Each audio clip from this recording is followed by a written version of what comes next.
The next one is inadequate infrastructure facility. In the developing countries, the government is more focused on the basic needs of a persons. They don't have the time and as well as they don't have the fund to work on the infrastructure. Under the infrastructure, we have the health, education sector, transport, communication, many more are there. But more than that, also one thing which is very important, that is comes under the essentials: food, cloth, and shelter. In the developing country, the government is working on them, and that's why the infrastructure facilities are very poor. The next one is higher rate of growth of population. In the developing country like India and China, Mexico, Indonesia, many more countries, we can see population is increasing rapidly, because in this country poverty exists. When the person is poor, he is considering his kids as a assets, not as a responsibility. So when he believes that if I have more kids, the more persons will go for work, they are able to earn more money and they are able to increase their standard of living.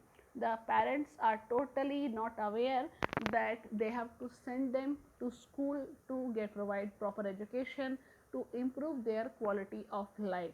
And because this unawareness, because of this illiteracy, the population is increasing. The next one is illiteracy. In the countries where the population is high, when the countries where in a family 5 to 6 kids are there, and due to the poverty and education facilities not accessible in the rural areas, the illiteracy is also one of the very important features of these developing countries. The next one is infant mortality rate. Now, what is the meaning of that? Infant means all the kids, those who are under the age of 1.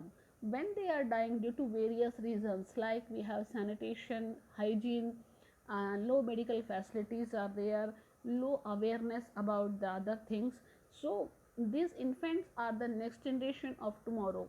When the more infants will die, automatically we don't have the next generation. So, in the developing country, even the infant mortality rate is always high compared to the developed country. The next one is traditional attitude towards work and life. In the developing country, the persons are not mentally ready to approach or update their attitude towards the work and as well as towards the life. They have one mentality that they are happy with whatever comes to their life. They are from the childhood, they have in their upbringing that a person should be satisfied, a person should not be ambitious. So when a person is lacking the ambition, when a person is not having the goal, up to great extent he is himself is stopping his progress and prosperity. So in the developing country, the person believes to be satisfied rather than happy. So that's why this traditional attitude comes in the work and as well as in the life. The persons are ready to minimize their needs in the life.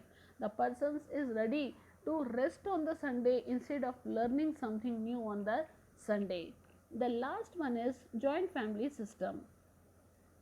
Now, in the joint family system, we can see the head of the family is there who is able to bear all the expenses and all the responsibility of the family. So, up to a great extent, this is also responsible for increasing population and one of the important feature of the developing country. In the developing country, they believe in the values, they believe in the joint family system, but up to a great extent, it makes the person, it makes the young ones as irresponsible. They are not financially independent, they are totally dependent on them, and irrespective of they are financially dependent on them, they are getting married, they are in having the family, they are increasing the population, and which leads to a great problem for the developing countries.